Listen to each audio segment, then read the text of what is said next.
Diabetes especially gestational diabetes and പ്രഗ്നൻസിയും തമ്മിലുള്ള importance എന്താണ്? ഇന്ത്യ ആണെങ്കിൽ ക്യാപിറ്റൽ ഓഫ് ഡയബറ്റീസ് എന്നാണ് ഇപ്പോൾ അറിയപ്പെടുന്നത്. ഇപ്പോൾ ഓൾറെഡി ഡയബറ്റിക് ആണെങ്കിൽ ഫാമിലി ഹിസ്റ്ററി ഡയബറ്റീസ് നമ്മൾ ആദ്യമേ ഒരു പേഷ്യൻറ്റ് വരുമ്പോഴേ ഇനി ഡയബറ്റീസ് ഉണ്ടോ എന്നുള്ള ഹിസ്റ്ററി അന്വേഷിക്കും. ഫാമിലിയിൽ എന്തെങ്കിലും ആർക്കെങ്കിലും പേരൻസിനുണ്ടോ, സിസ്റ്റേഴ്സ്, ആൻറ്റീസ് ആർക്കെങ്കിലും ഡയബറ്റീസ് ഉണ്ടോ എന്നുള്ള ഹിസ്റ്ററി ചോദിക്കും. പിന്നെ രണ്ടാമത്തെ പ്രഗ്നൻസിന് ബിഗ് ബേബി ആണോ, എന്തെങ്കിലും കോംപ്ലിക്കേഷൻസ് ഉണ്ടോ എന്ന് നോക്കും. ഫസ്റ്റ് വിസിറ്റിൽ തന്നെ അവർ ഡയബറ്റിക് സ്ക്രീനിങ് നടത്തി ഹീമോഗ്ലോബിൻ A1C ചെക്ക് ചെയ്യും. അതുപോലെ തന്നെ ബ്ലഡ് ഷുഗർ ചെക്ക് ചെയ്യും. ഫാസ്റ്റിംഗ് ബ്ലഡ് ഷുഗറും ഊണ് കഴിഞ്ഞ് കൃത്യം 2 മണിക്കൂറിന്റെ ബ്ലഡ് ഷുഗറും ചെക്ക് ചെയ്യും. അപ്പം haemoglobin A1C normally it should be less than 6 ആയിരിക്കണം. If it is more than 6.1 and fasting blood sugar 110 കൂടുക അല്ലെങ്കിൽ 120 ആവുക. പിന്നെ ഊണ് കഴിഞ്ഞുള്ള ബ്ലഡ് ഷുഗർ നോക്കുമ്പോൾ 200 കൂടുക. അവർ ഓൾറെഡി ജസ്റ്റേഷണൽ ഡയബറ്റീസ് അല്ല, type 1 diabetes, already diabetic patient എന്നാണ് അവരെ പറയപ്പെടുന്നത്. അപ്പോൾ അവരുടെ സ്ക്രീനിങ്ങും അവരുടെ ട്രീറ്റ്മെൻറ്റും എല്ലാം ഒരു ടീം വർക്കാണ്. ഡയറ്റീഷ്യന്, എൻഡോക്രൈനോളജിസ്റ്റ്, ഡയബറ്റോളജിസ്റ്റ് ആൻഡ് ഒബ്സ്റ്ററ്റീഷ്യൻ, അങ്ങനെയാണ് അവരെ തിരിക്കുന്നത്. അപ്പം നമ്മളൊന്നും ഇല്ലാത്ത ഒരാൾ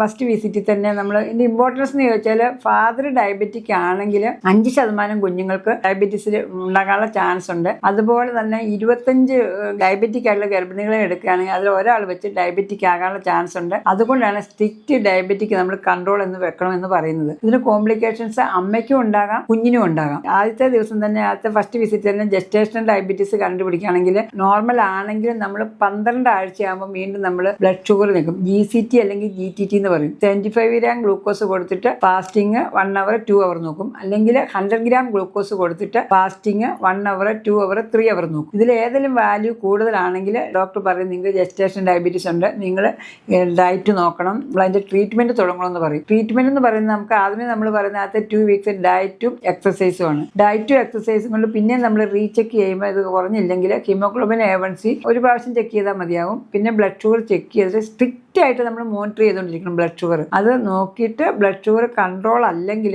ഓറൽ ഹൈപ്പോഗ്ലൈസമിക് ഏജൻസ് ഉണ്ട്. പിന്നെ അല്ലെങ്കിൽ അതിലും കൺട്രോൾ ആകുന്നില്ലെങ്കിൽ ഇൻസുലിൻ സ്റ്റാർട്ട് ചെയ്യും. അൺകൺട്രോൾ ഡയബറ്റീസ് ആണെങ്കിൽ ജസ്റ്റേഷൻ ഡയബറ്റീസ് തന്നെ 10%, 6-10% കുട്ടികൾക്ക് കൺജനിറ്റൽ അനോമലി മീൻസ് കുഴപ്പങ്ങൾ ഉണ്ടാകാം. അല്ല അൺകൺട്രോൾ ഡയബറ്റീസ് ആണെങ്കിൽ 20% കുഞ്ഞുങ്ങൾക്ക് അനോമലി ഉണ്ടാകാം. അതുപോലെ തന്നെ ചെയിൻ റിയാക്ഷനാണ്. ഗ്രാൻഡ് പേരൻസ് കുഞ്ഞ് അങ്ങനെ അങ്ങ് പോവുകയാണ്. ഇതൊരു ചെയിൻ ആയിട്ടാണ് നമ്മൾ ബ്രേക്ക് ചെയ്യാൻ വേണ്ടിയാണ് സ്ട്രിക്റ്റ് ആയിട്ട് ഡയബറ്റിക് കൺട്രോൾ വെച്ചിരിക്കുന്നത്. നമ്മൾ സ്ട്രിക്റ്റ് ആയിട്ട് വെൽ കൺട്രോൾഡ് ആയിട്ട് പോകുകയാണ്. ആസ് എ നോർമൽ പ്രഗ്നൻസി പോലെ തന്നെ പോകും. പിന്നെ ഈ അമ്മയ്ക്ക് എന്തെല്ലാം കോംപ്ലിക്കേഷൻസ് ഉണ്ടാകാം. ഡയബറ്റിക് ആയിട്ടുള്ള ഒരു അമ്മ പ്രഗ്നന്റ് ആയി കഴിഞ്ഞാൽ ചിലപ്പോൾ അബോർഷൻ ഉണ്ടാകാനുള്ള ചാൻസ് കൂടുതലാണ്. അതുപോലെ തന്നെ അവർക്ക് പ്രീ എക്ലാംസി ഉണ്ടാകാനുള്ള ചാൻസ് കൂടുതലാണ്. മൂത്രത്തിൽ പഴുപ്പ് ഉണ്ടാകാനുള്ള ചാൻസ് കൂടുതലാണ്. ബോഡിയിൽ ഫംഗൽ ഇൻഫെക്ഷൻസ് ഉണ്ടാകാനുള്ള ചാൻസ് കൂടുതലാണ്. അങ്ങനെ ഇൻഫെക്ഷൻസ് ഉണ്ടാകാം. അവർക്ക് ആ ഇൻഫെക്ഷൻസ് എല്ലാം ഉണ്ടാകാനുള്ള ചാൻസ് കൂടുതലാണ്. അമ്മയ്ക്ക് ഈ പറഞ്ഞ അതുപോലെ അബ്രൂഷ്യോ പ്ലസന്റ ഉണ്ടാകാം. കുഞ്ഞിനെ ചുറ്റിയുള്ള വെള്ളം കൂടുക, അതിന് പോളിഹൈഡ്രോമിനസ് എന്ന് പറയും. അത് പക്ഷേ നേരത്തെ ഒരാൾ ഡയബറ്റിക് ആയിട്ടുള്ള ഒരാൾ വരികയാണെങ്കിൽ വെള്ളം കുറഞ്ഞു പോകാൻ ഇറ്റ് വെരി ഇമ്പോർട്ടൻ്റ്. അതിന് വാസ്കുലർ ഇൻവോൾവ്മെന്റ് ഉണ്ടെന്നാണ് പറയുന്നത്. പിന്നെ പ്ലസന്റെ അതുപോലെ തന്നെ ഇതിന്റെ സൈസ് കൂടാം. പ്ലസന്റെ സൈസ് കൂടിയിട്ട് അതിന്റെ പ്ലസന്റെ പ്രീവി ആയിട്ട് വരാം ഇംപ്ലാന്റ് ചെയ്ത്. ഡയബറ്റിക്കിന്റെ കോംപ്ലിക്കേഷൻ ആയിട്ട് അങ്ങനെയും വരാം. ടോട്ടലി നമ്മുടെ ബോഡിയിൽ ചേഞ്ചസ് വരുന്നുണ്ട്. അപ്പൊ അത് കഴിഞ്ഞിട്ട് 7ാം മാസത്തിൽ നമ്മൾ വീണ്ടും ഒരു ഗ്രോത്ത് സ്കാൻ ചെയ്യും. കളർ ഡോപ്ലർ ഡയബറ്റീസ് ചെയ്യണമെന്നില്ല. കാരണം വെച്ചാൽ അത് പ്ലസന്റൽ ഇൻസഫിഷ്യൻസി അറിയാനായിട്ട് നമ്മൾ BP ഉള്ള കേസിൽ പ്രീ എക്ലാംസി ഉണ്ടെങ്കിൽ മാത്രമേ കളർ ഡോപ്ലർ എന്ന് പറയുള്ളൂ. UGR നോക്കാനാണ്. പക്ഷേ ഇവിടെയൊക്കെ മിക്കവാറും ബിഗ് ബേബി ആയിരിക്കും. അതുകൊണ്ട് കളർ ഡോപ്ലിക്കേഷൻ ഇല്ല. 32 വീക്സ് നോക്കിയിട്ട് പക്ഷേ കൂടുതൽ പ്രാവശ്യം വിസിറ്റും വരാം. എല്ലാ മാസവും ചിലപ്പോൾ സ്കാൻ ചെയ്യേണ്ടതായിട്ട് വരാം. 5 സ്കാൻ നമ്മൾ സാധാരണ അതിൻ്റെ ആവശ്യമില്ല. അത് കൂടുതൽ ഡോക്ടർ പറയുന്ന അനുസരിച്ച് കൂടുതൽ സ്കാനിങ്ങും നിരീക്ഷണവും ഒബ്സർവേഷനും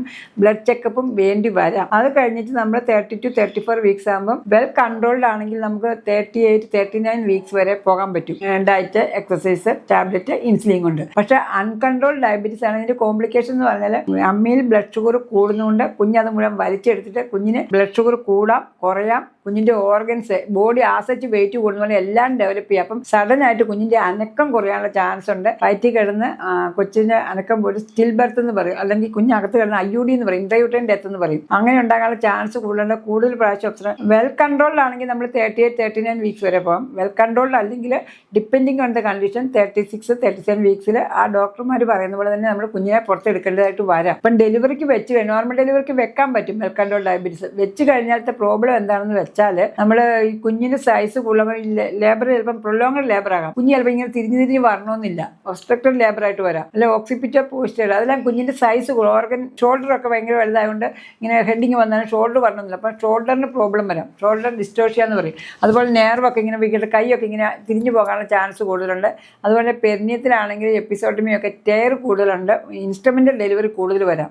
ചിലപ്പോൾ നമ്മൾ ഡെലിവറിക്ക് വെച്ചാൽ വന്നില്ലെങ്കിൽ സിസേറിയൻ വേണ്ട എമർജൻസി ആയിട്ട് കുഞ്ഞിന് ശ്വാസം മുട്ടുവോ മഷി ഇടുവോ എന്തെങ്കിലും വന്നാൽ എമർജൻസി ആയിട്ട് സിസേറിയൻ വരെ പോകാൻ പറ്റും. പിന്നെ ഡെലിവറി കഴിഞ്ഞു കഴിഞ്ഞാൽ അമ്മയ്ക്കും കുഞ്ഞിനുണ്ടാകുന്ന അനോമലി വാക്ടറൽ അനോമലി എന്ന് പറയും. എന്ന് പറഞ്ഞാൽ വെർട്ടിബ്രല്, ഹാർട്ട്, ഏനസ്, റെക്റ്റം, ഇസോഫാഗസ്, ഇങ്ങനെ എല്ലാ സ്ഥലത്തും നെർവ് സിസ്റ്റം, ഇങ്ങനെ എല്ലാ സിസ്റ്റത്തും കൂടി ഒരു വാക്കാണ് വാക്ടറൽ അനോമലി എന്ന് പറയും. ഇങ്ങനെ എല്ലാ അനോമലികളും ഹാർട്ടിനും ഒക്കെ വന്ന കോംപ്ലിക്കേഷൻസ് ഉണ്ടാകുന്ന ഒരു ടിപ്പിക്കൽ കണ്ടീഷനാണ് ഡയബറ്റീസ് എന്ന് പറയുന്നത്. അപ്പോൾ ഇതെല്ലാം നമ്മൾ നോക്കി പോവുകയാണെങ്കിൽ നോർമലി ഹെൽത്തി ആയിട്ടൊരു ബേബി വരാം. അപ്പം ഡെലിവറി കഴിഞ്ഞാണെങ്കിൽ ബ്ലീഡിങ് സൈസ് കൂടുതലുണ്ട്, യൂട്രസിന്റെ സൈസ് അല്പം കൂടുതലായിരിക്കും. അപ്പം BPH ബ്ലീഡിങ് ഉണ്ടാകാനുള്ള ചാൻസ് കൂടുതലാണ്. ബ്ലീഡിങ് ഉണ്ടായെങ്കിൽ അനീമിയ ആവും. ബ്ലീഡിങ് വന്നു കഴിഞ്ഞാൽ ബ്ലഡ് ട്രാൻസ്ഫ്യൂഷൻ വരെ വേണ്ടി വരാം. ഗർഭപാത്രം ചുരുങ്ങാതെ വന്നു കഴിഞ്ഞാൽ ഇൻവല്യൂഷൻ ശരിക്കും വന്നില്ലെങ്കിൽ അതിൻ്റെ അകത്ത് ബ്ലീഡിങ് വരാം. പിന്നെ ഇൻഫെക്ഷൻസ് വരാം. പിന്നെ മൂത്രത്തിൽ പഴുപ്പ് വരാം. ചിലപ്പോൾ അവർക്ക് പാലുണ്ടാകാനുള്ള ബുദ്ധിമുട്ടുകൾ, ബ്രസ്റ്റ് മിൽക്കിന്റെ കുറവും കൂടുതലും, അങ്ങനത്തെ പ്രശ്നങ്ങളൊക്കെ വരാം. എല്ലാം കൊണ്ടും നമ്മൾ പ്രത്യേകമായിട്ട് ശ്രദ്ധിക്കേണ്ടതാണ്. ഒരു ടീം വർക്കാണ്. പക്ഷേ കുഞ്ഞിന്റെ കണ്ടീഷൻസ് ഡെലിവറി കഴിഞ്ഞാൽ നമ്മൾ നിയോനറ്റോളജി ഡിപ്പാർട്ട്മെന്റിലേക്ക് കൊടുക്കും. അവരൊരു 3-4 ദിവസം ഹൈപ്പോ കാൽസ്യം കുറഞ്ഞു പോവുക, മഗ്നീഷ്യം കുറഞ്ഞു പോവുക, ഗ്ലൂക്കോസ് ലെവൽ കൂടുക, കുറയുക, കുറേ കോംപ്ലിക്കേഷൻസ് വരാം. ഇതിൻ്റെ അത് മെറ്റാബോളിക് ഡിസോർഡർ എന്ന് അതിന് പറയുന്നത്. അതുകൊണ്ട് അത് പ്രോപ്പർ വേയിൽ ഒബ്സർവ് ചെയ്തിട്ട് കറക്റ്റ് ആയിട്ട് നമുക്കൊരു അമ്മയിട്ട് പേടിക്കേണ്ട പാനിക്കാകേണ്ട ഒരു കണ്ടീഷൻ ഇല്ല. ഏറ്റവും കൂടുതൽ ശ്രദ്ധിക്കേണ്ടത് കറക്റ്റായിട്ട് കണ്ടുപിടിക്കുക, ആ ഡോക്ടർ പറയുന്ന പോലെ ചെയ്യുക, ടീം വർക്ക് ആയിട്ട് എടുക്കുക. ഇൻസുലിൻ എടുക്കണമെങ്കിൽ എടുക്കുക. അൺകൺട്രോൾ ഡയബറ്റീസ് വന്നാൽ ചിലപ്പോൾ ഞങ്ങൾ അഡ്മിറ്റ് ചെയ്യാറുണ്ട്. ഇതൊന്ന് കൺട്രോൾ ആകാം. അത് പേഷ്യനെ തന്നെ ഇത് പഠിപ്പിച്ചു കൊടുക്കും. നിങ്ങൾ ഇങ്ങനെയാണ് ഇൻസുലിൻ എടുക്കേണ്ടത്, കറക്റ്റായിട്ട് എടുക്കണം, GRBS മോണിറ്റർ ചെയ്യണം, അതുപോലെ ഡോക്ടറെ ഇൻഫോം ചെയ്യണം. അങ്ങനെ കറക്റ്റായിട്ട് പോയാൽ നമുക്കൊരു healthy baby and healthy mother കിട്ടും. അതുപോലെ തന്നെ ഈ ഡയബറ്റിക് ചെയിൻ ബ്രേക്ക് ചെയ്യാൻ സാധിക്കും.